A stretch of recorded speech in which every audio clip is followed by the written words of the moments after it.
Buenas tardes a todos, muchas gracias por venir a este séptimo encuentro del seminario del Departamento de Estudios Internacionales. En esta ocasión tenemos el gran agrado de contar con el profesor Germán Kululov, quien va a presentar un trabajo titulado La evolución de los sistemas de partidos en el Cono Sur. Germán es licenciado en Estudios Internacionales de esta casa, actualmente se encuentra haciendo su doctorado en Ciencia Política en la Universidad Libre de Bruselas. Ha hecho también másters en Ciencia Política y Desarrollo en la Escuela de Altos Estudios de Ginebra, y su tema de tesis, su proyecto de investigación es acerca de los partidos antisistemas en el Cono Sur. Su presentación tendrá un punto de encuentro con ese tema. Así que, sin más, bueno, muchas gracias, Germán, por venir. Es un enorme gusto tenerte aquí. Adelante. Muchas gracias, Pedro, por la presentación. Buenas tardes a todos.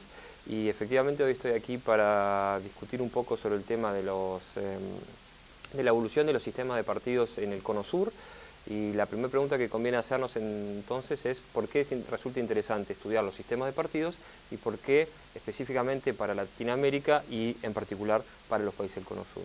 A la segunda parte de esta interrogante responderé más adelante en la intervención, pero me gustaría ahora de alguna manera sentar ciertas bases teóricas para tratar de explicar por qué justamente resulta importante entender el funcionamiento de los sistemas de partidos o en qué es importante para la calidad democrática entender cómo se estructuran los sistemas de partidos. De alguna manera, en ciencia política, de cierta manera bastante reductora, tendemos a considerar la calidad de los sistemas de partidos como una variable proxy, es decir, una variable que mediría indirectamente la calidad del sistema político, la calidad democrática en un país.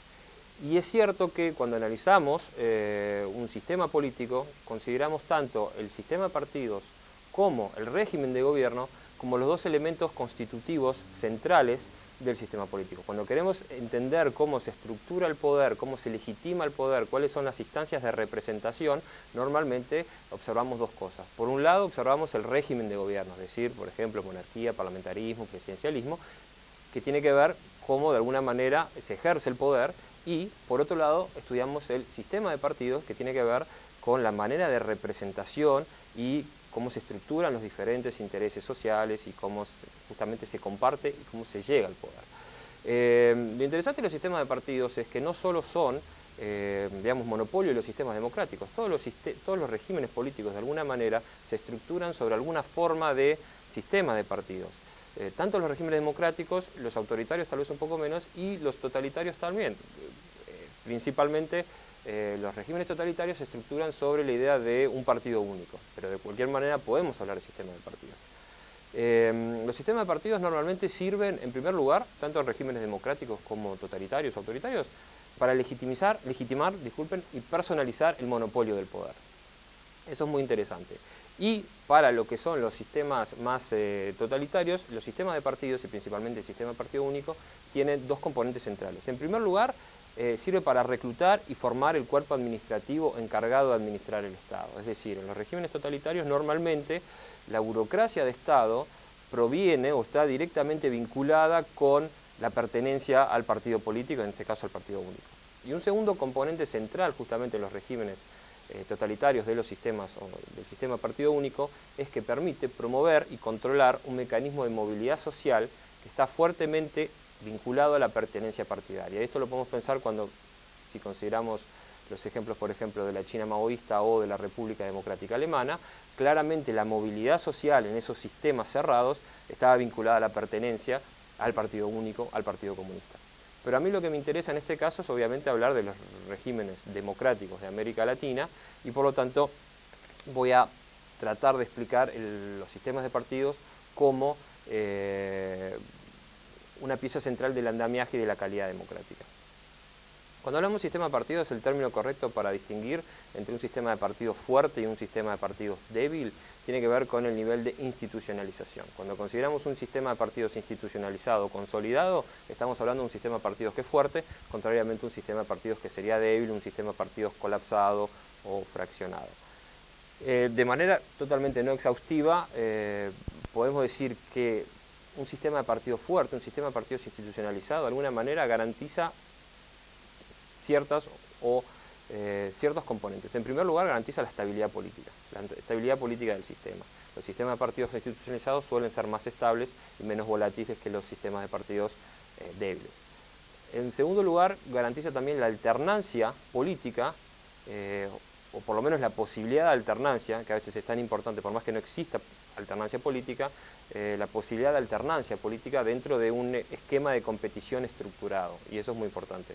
Tal vez el componente más importante de un sistema de partidos institucionalizado tiene que ver con la calidad de la representación política, integración política de los intereses sociales o de la base social de los partidos. Normalmente asumimos que en los sistemas de partidos fuertes la integración de los diferentes intereses societales es más eficiente que en los sistemas de partidos débiles o colapsados.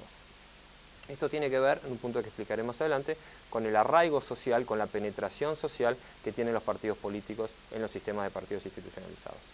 En definitiva, podemos decir que los sistemas de partidos consolidados, institucionalizados, permiten un mejor control y una mejor calidad en la representación y en el funcionamiento del sistema político. Si consideramos entonces que existe un continuum, digamos, que iría de un lado desde un sistema totalmente consolidado, sobreconsolidado, que tampoco es una característica particularmente benéfica, hasta del otro lado un sistema de partidos colapsados o débiles, conviene entonces explicar cuáles son las características negativas justamente o por qué un sistema de partidos débil o colapsado representa eventualmente un riesgo para la estabilidad del sistema político y en algunos casos hasta un riesgo para la viabilidad de las instituciones democráticas. El sistema de partidos débiles tradicionalmente auguran de alguna manera una mayor inestabilidad política, provocan una ruptura, y esto es un componente muy importante, del vínculo afectivo tradicional y sobre todo del vínculo cognitivo que une a los partidos políticos con los electores. Es decir, y lo voy a explicar por ejemplo más adelante, en los sistemas de partidos débiles se diluye el componente ideológico de los partidos políticos y las referencias cognitivas, es decir, los atajos cognitivos que utilizan los electores para entender la política y para entender la sociedad que normalmente en los sistemas de partidos institucionalizados proveen los partidos tradicionales, en los sistemas de partidos débiles ese, digamos, componente de alguna manera se diluye y promueve, o es una característica central, la emergencia de outsiders políticos o de partidos antisistema que son potencialmente destabilizadores para el sistema político y para la representación de los intereses. Otras características que de cualquier manera no son exhaustivas que podemos nombrar con respecto a los partidos, el sistema de partidos débiles tienen que ver, por ejemplo, la pérdida de contralor y el déficit de accountability del Poder Ejecutivo frente a los otros poderes del Estado y frente a la ciudadanía, un aumento del conflicto social y un déficit democrático claro, porque las diferentes demandas sociales no son correctamente integradas a la arena política a través de los partidos. Porque los partidos políticos, antes que nada, ¿qué son? Son plataformas de integración y de representación de los intereses sociales antes de ser vehículos de competencia electoral o de control o ejercicio o dominio del poder. En los sistemas de partidos débiles, tradicionalmente, el sistema está dominado por una élite, ¿no? Tanto una élite política como una élite económica, suelen estar de alguna manera ligadas las dos. Y otra característica, por ejemplo, que podemos citar de los sistemas de partidos débiles, tradicionalmente es el caso en América Latina, pero no únicamente, que tiene que ver, por ejemplo, con lo que se denomina el aumento del pretorianismo, es decir, la importancia de las cúpulas militares sobre la influencia del poder militar en el poder político y en el poder civil, que puede llevar obviamente hasta las consecuencias más graves, la ruptura institucional del orden democrático. Estas son algunas de las consecuencias que podemos citar sobre la erosión o el colapso de los sistemas de partidos. Por lo tanto, si asumimos que un sistema de partidos institucionalizados es una característica positiva del sistema, conviene por lo menos sentar ciertas bases teóricas para entender cómo se mide la institucionalización del sistema de partidos. O sea, cómo sabemos si un sistema de partidos es fuerte o es débil. Y aquí retomo principalmente 4 principales componentes que son largamente utilizados en la literatura, que fueron primero que nada establecidos por Mann, Warren y Scully, y que son básicamente los utilizados para estudiar la institucionalización del sistema de partidos. El primero, y probablemente es el más utilizado en la literatura porque es el que permite una cuantificación justamente del sistema de partidos y que permite medir de manera bastante inteligible justamente la consolidación de los sistemas, tiene que ver con la regularidad en la competencia electoral. La regularidad de competencia electoral se mide a través de la volatilidad electoral. Y la volatilidad electoral lo que mide es el cambio en el apoyo a los partidos políticos en cada elección. Es decir, porcentaje de votos que va de un partido hacia otro. La volatilidad electoral se mide en el tiempo y se asume que una volatilidad electoral importante, es decir, un cambio en las conductas de voto a lo largo del tiempo elevado, implicaría un sistema de partidos más inestable. La volatilidad electoral conviene distinguir entre lo que es la volatilidad intrasistémica y extrasistémica. Entonces, esta distinción podemos volver después eventualmente a la discusión, que tiene que ver la volatilidad intrasistémica, los cambios en los patrones de conducta dentro de los principales partidos del núcleo constitutivo del poder político. Si tomásemos el caso de Uruguay, que es el que probablemente todo el mundo conoce de memoria, la volatilidad intrasistémica tendría que ver, por ejemplo, con los cambios de los patrones de votos entre los tres principales partidos del sistema político, ¿no? Frente Amplio, Partido Colorado, Partido Nacional. Ahí consideramos que los cambios en los patrones electorales no afectan la estabilidad del sistema político. La volatilidad extrasistémica, que es potencialmente más destabilizante para la estabilidad del sistema político, tiene que ver con los cambios en, o sea, la transferencia de votos desde los partidos establecidos del sistema político hacia partidos que están por fuera de ese mainstream institucional, ¿no? Podríamos considerar, por ejemplo, que sería una transferencia de votos importantes hacia el partido independiente, ¿no? Eso implicaría un cambio en las partes constitutivas del poder, ¿no? Del núcleo del poder. Lo que conviene entender cuando hablamos de la volatilidad es que en sí una volatilidad importante, es decir, cambios importantes en los patrones electorales, no es una característica por sí negativa del sistema político. Lo que puede estar demostrando es un realineamiento de la identificación partidaria, es decir, un realineamiento de las demandas sociales. Por ejemplo, claramente es el caso del Uruguay, ¿no? Que experimentó en los años 80, 90 y 2000 un realineamiento de las lealtades partidarias, una volatilidad importante en los años 80 y 90, hasta que se reposicionó, o digamos, se volvió a cerrar el sistema como lo conocemos hoy en día, que volveré sobre este tema más adelante. Cuando la volatilidad electoral sí representa un problema es cuando esta característica del sistema es permanente a lo largo del tiempo, es decir, que de elección en elección no es posible prever claramente los comportamientos electorales de los electores ni de los partidos políticos y por lo tanto hay una gran fluctuación en los niveles de apoyo electoral y en los partidos que son o dejan de ser relevantes, ¿no? Y claramente podríamos considerar que es el caso de Argentina o una parte del sistema político argentina a partir de los años 2000. Una segunda característica importante para medir la institucionalización de los sistemas de partidos tiene que ver con lo que se denomina el anclaje social de los partidos, es decir, la penetración que tienen los partidos políticos en la sociedad. Y podemos verlo con los lazos históricos, los vínculos sociales, las diferentes redes de apoyo, así como las diferentes estructuras de inserción política y de representación de los intereses sociales que los partidos han construido a lo largo del tiempo. Consideramos que mientras un partido está más arraigado en la sociedad y que tiene una mayor capacidad de representación de los intereses, el sistema es más estable. Y aquí, normalmente se considera que mientras un partido más anciano o más viejo es un partido político, mayor arraigo social tiene. Diferentes estudios han demostrado que en realidad lo que resulta importante es no tanto la edad de un partido político, sino el momento de nacimiento de ese partido político. Es decir, se ha demostrado que para el caso de Europa y también en algunos casos como por ejemplo en Uruguay, cuando los partidos políticos nacen o evolucionan conjuntamente con los primeros progresos democráticos y principalmente con las primeras avanzadas sociales y políticas e integran dentro de su plataforma política las diferentes reivindicaciones sociales, esos partidos logran generar un arraigo o una impronta social muy importante. En el Uruguay claramente es el ejemplo del vallismo, ¿no? Que la corriente vallista dentro del Partido Colorado es considerada como responsable en todo caso de la evolución y de los progresos sociales de una parte importante de la historia del país.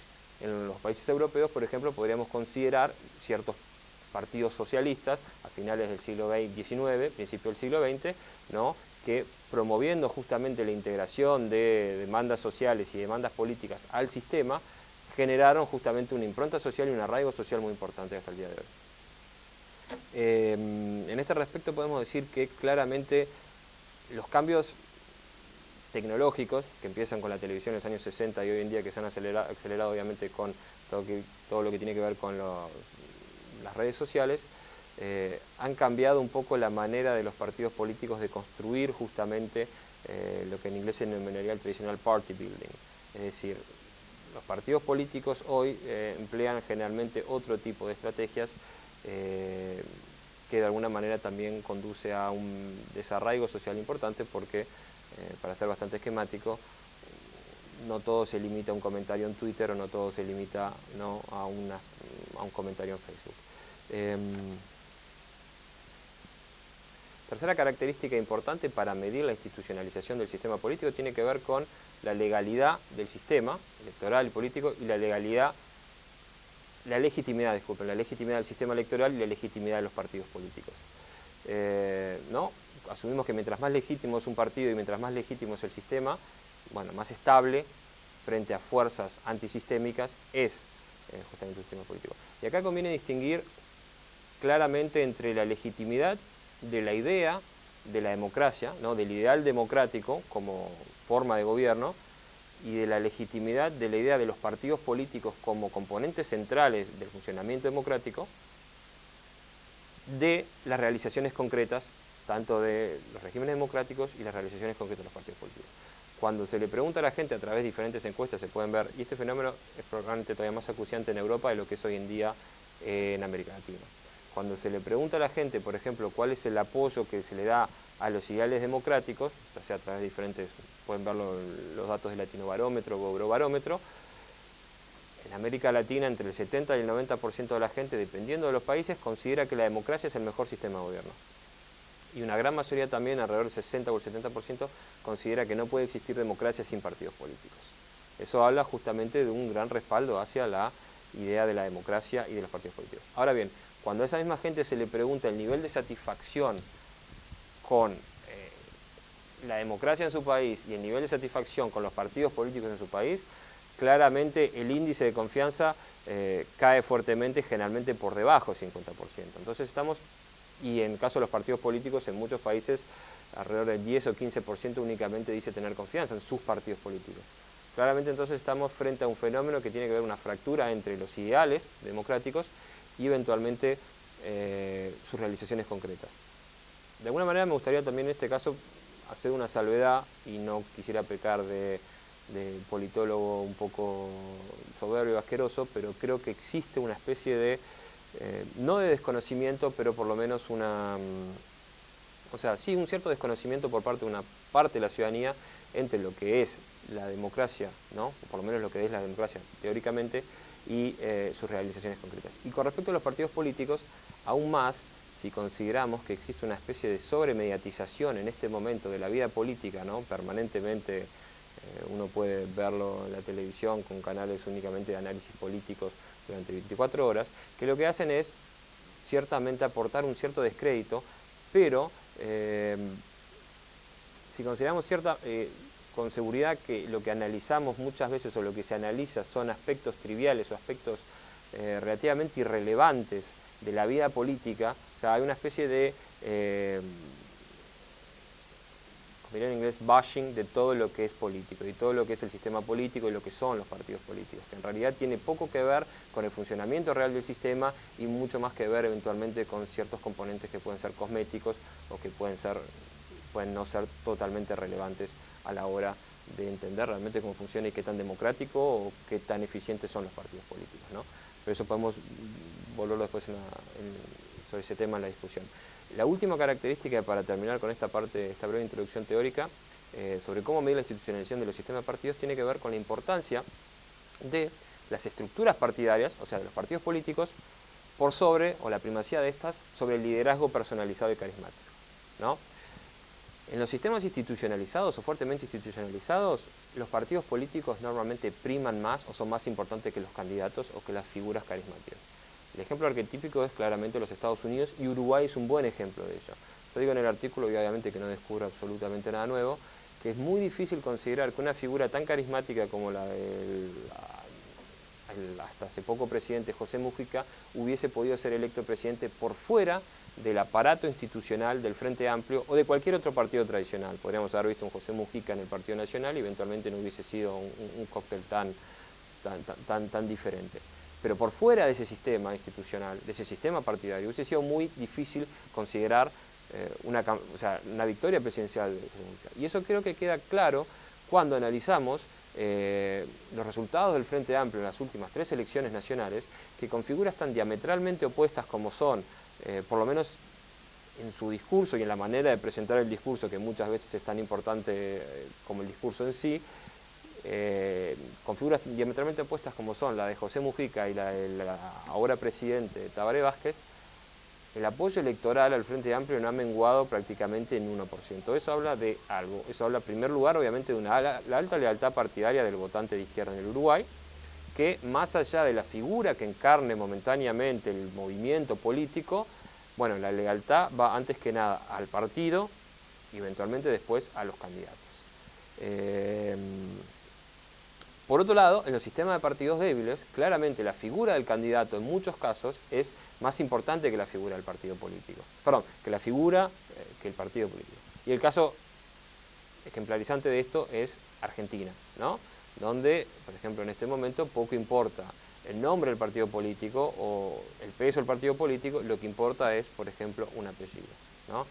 De alguna manera, esos son los 4 componentes que permiten medir la fuerza de un sistema de partidos, la consolidación de un sistema de partidos.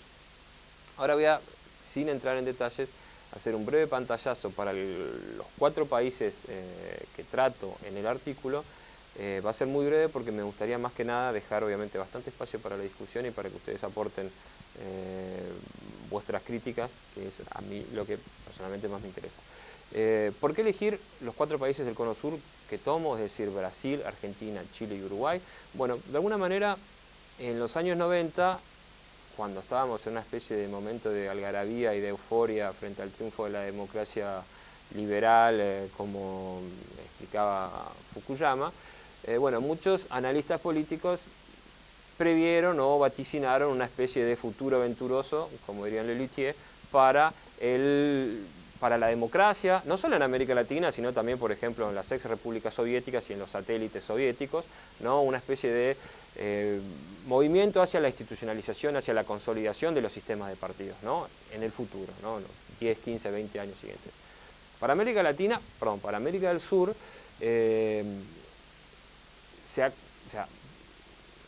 ha acontecido un fenómeno, si ustedes quieren, un fenómeno dual, es decir, sin entrar en los detalles porque no forma parte del tema del artículo, claramente en lo que es la zona andina, excepción hecha de Chile, y la zona del Caribe, hemos constatado en los últimos 15-20 años un colapso parcial o total en algunos casos de los sistemas partidarios de esos países, ya sea en Perú, ya sea en Bolivia, ya sea en Ecuador, en Venezuela o en Colombia.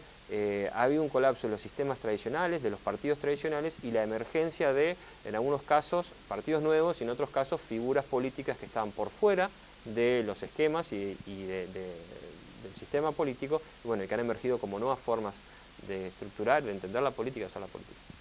Para el Cono Sur, la teoría dice que en realidad estaríamos más cercanos justamente a lo que se preveía al principio de los 90, es decir, una institucionalización del sistema de partidos. Y de manera muy resumida, y después voy a tocar cada uno de los países, es cierto que de los 4 países podemos decir que hay 3 países que han llegado o han evolucionado hacia una consolidación de sus sistemas de partidos. Chile, Brasil y Uruguay, con características diferentes para cada uno. El caso de Argentina sí es un caso diferente, y es un caso muy interesante para analizar, de un colapso por lo menos parcial de su sistema partidario, que podría incrementarse o acelerarse de cara a las próximas elecciones, que podemos dejarlo para la discusión.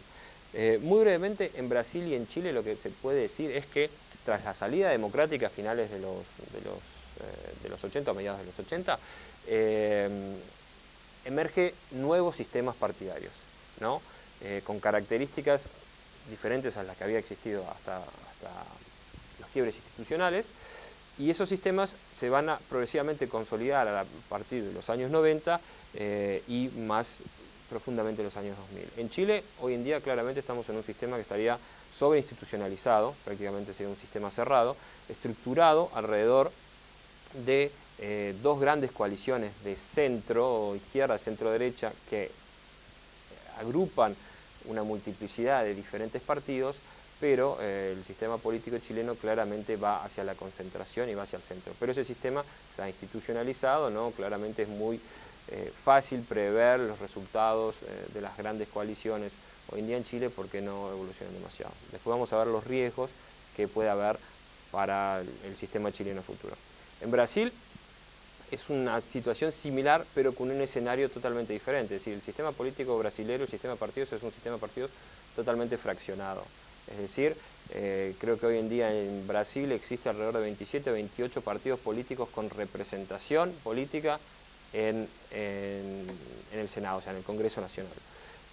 Sin embargo, el sistema de partidos brasileños se ha estructurado en la actualidad únicamente sobre dos partidos centrales a tendencia presidencialista, o sea, tendencia gubernamental, que son los únicos dos partidos que seriamente aspiran en cada elección a ganar la carrera presidencial, que es por un lado el PT y por otro lado el Partido de la Socialdemocracia Brasileña. Sobre esos dos partidos se estructuran las diferentes coaliciones y los diferentes partidos en Brasil.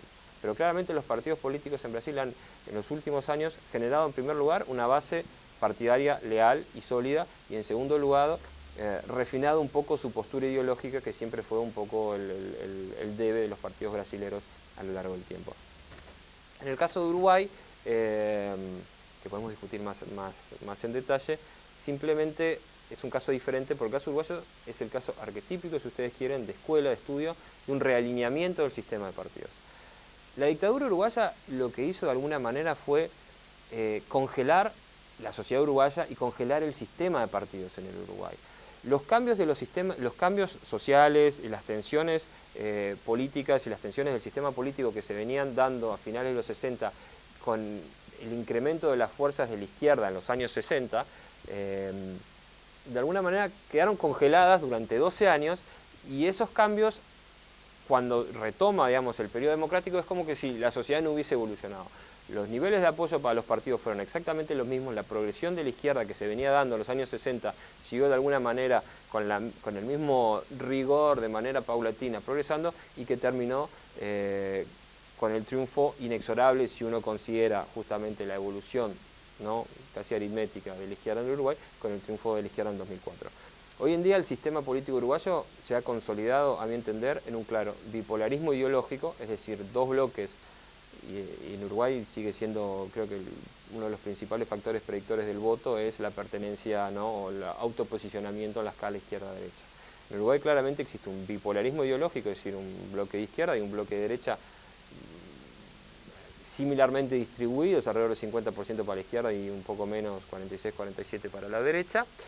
Pero ese bipolarismo ideológico se construye sobre un sistema tripartita, ¿no? Es decir, un partido Frente Amplio por un lado, Partido Nacional y Partido Colorado por el otro lado. Y en el caso argentino, para terminar con esta parte, claramente sucedió un colapso parcial del sistema a partir del 2001, la debacle electoral de la Unión Cívica Radical y la emergencia de una fuerza dentro del peronismo a tendencia hegemónica, es decir, el Frente para la Victoria y el kirchnerismo, ¿no? Hoy en día esa tendencia hegemónica del kirchnerismo claramente está por lo menos en repliegue de cara a las próximas elecciones, pero el sistema de partidos argentinos a partir del año 2000 se ha fraccionado, se ha atomizado, hay una pérdida de coherencia ideológica y de propuesta ideológica por parte de los partidos. Es más difícil prever la regularidad en la competencia electoral. Hasta el día de hoy o hasta un par de semanas antes de las elecciones, uno en Argentina no sabe claramente hacia qué lado van a ir los diferentes gobernadores, quién va a apoyar a quién. Es decir, hay una especie de, no incoherencia, pero por lo menos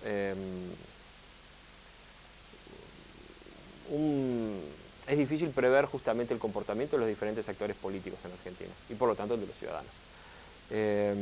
Pero se puede decir que dentro de todo en Argentina existe o permanece una cultura y un referente dogmático central que estructura todo el entendimiento de la política argentina, que es la referencia al peronismo, ¿no? Eso es un poco lo que quería decir sobre la evolución de los sistemas de partidos, y querría terminar de alguna manera mencionando eventualmente algunos de los riesgos para los sistemas de partidos de estos países. En el caso de Chile existe por un lado un riesgo de sobreinstitucionalización del sistema de partidos, es decir, que el sistema de partidos se transforma en una especie de partidocracia totalmente cerrada. Hoy en día en Chile las dos grandes coaliciones agrupan 97% del electorado, es decir, en diputados, tanto la Alianza como la Nueva Mayoría o la Concertación, se reparten 97% de los diputados. Por más que esas coaliciones son heterogéneas, porque están compuestas por diferentes agrupaciones, en el fondo lo propio de una coalición electoral bastante firme como son las chilenas, tiene que ver con la pérdida de diferenciación ideológica y de crítica, ¿no? Porque básicamente en un sistema como un sistema electoral como es el chileno, que es un sistema de tendencia mayoritaria, no voy a entrar acá en el debate, tiene que ver con los partidos políticos básicamente agrupan hacia el centro, ¿no? De alguna manera estaríamos perdiendo cierta capacidad de disidencia ideológica y cierta capacidad de crítica. Mucho más importante para la estabilidad del sistema tiene que ver el caso de Chile con la corrupción, ¿no? Con la corrupción, que ha sido un tema bastante nuevo en la política chilena y que corre el riesgo de deslegitimizar a toda la clase política, no únicamente al partido de gobierno o a la presidenta, y obviamente, claramente, eso puede generar fuerzas antisistémicas, fuerzas outsider políticos, que ponen justamente en tela de juicio bueno, la estabilidad del sistema. Para el caso de Brasil, creo que no debe sorprender a nadie, el problema más acuciante es el tema de la corrupción, que es un tema realmente bastante preocupante en Brasil, aún más si consideramos que es un partido de izquierda que se encuentra al poder y que se encuentra fuertemente vinculado con casos de corrupción, porque tradicionalmente la izquierda ha hecho de la crítica justamente de la corrupción de las élites y de la corrupción de las élites políticas una especie de caballito de campaña. Y después otros problemas como que tienen que ver con la pobreza, la distribución, la redistribución de los beneficios del crecimiento también pueden marcar una tendencia a la explosión del sistema. Para el caso de Uruguay, en realidad consideraría que es el sistema más estable y que tiene menos riesgos de implosión. Hay ciertas críticas que se pueden hacer que tienen que ver con una tendencia probablemente del Frente Amplio de actuar de manera casi monopólica. Hay una cierta confusión que empieza a hacerse de manera bastante similar con lo que aconteció en el vallismo del Uruguay entre partido y gobierno, ¿no? Perdón, entre partido, entre gobierno y Estado. Y con respecto al periodo anterior, o sea, al periodo del presidente Mujica, cierta tendencia por parte del grupo dominante dentro de la izquierda en el Uruguay, en aquel momento del MPP, de, bueno, tratar de extender el dominio del poder a otras esferas del Estado y en cierta manera actuar como algunos de sus modelos ideológicos, como pueden ser el kirchnerismo o por ejemplo el chavismo, de ¿no? tratar de cooptar la justicia, los medios de comunicación, etcétera, etcétera. Eso de alguna manera una tendencia a actuar de manera un poco monopólica. Eso podría poner en riesgo de alguna manera no la estabilidad del sistema, sino justamente la posibilidad de crítica y de existencia de las fuerzas, de las otras fuerzas de la oposición. Y por último, en el caso de Argentina, que como ya decía, se encuentra en un estado de semicolapso del sistema, de cara sobre todo a las próximas elecciones, y sobre todo la pérdida de influencia, una influencia parcial del kirchnerismo, porque si ya lo podemos decir el kirchnerismo, después podemos evaluar eventualmente otros aspectos positivos, es que durante casi 10 años aportó estabilidad al sistema. Aportó una estabilidad, aportó una previsibilidad de la cual había carecido la política argentina por lo menos entre 1988, fines de los 90 y principios de los 2000, ¿no? Eso es algo positivo, por lo menos la política argentina bajo la presidencia de Cristina Fernández se transformó bastante previsible. Hoy en día, de cara a un acto electoral mucho más reñido, en el cual no existe un claro favorito y probablemente las mayorías parlamentarias o la mayoría parlamentaria sea bastante difícil de componer, bueno, uno puede preguntarse si en un sistema como el argentino, que es claramente que no se caracteriza por el consenso y por su capacidad de diálogo, bueno, de cara a un futuro bastante incierto en el cual podemos tener un presidente con minoría o con dificultad para componer las mayorías, cómo el sistema político y cómo el sistema de partidos argentino puede sobrevivir y si en cierta manera no va a retomar sus malos hábitos de finales de los 90, principios de los 2000. Así que bueno, esto es todo lo que tenía para decirles. Muchas gracias.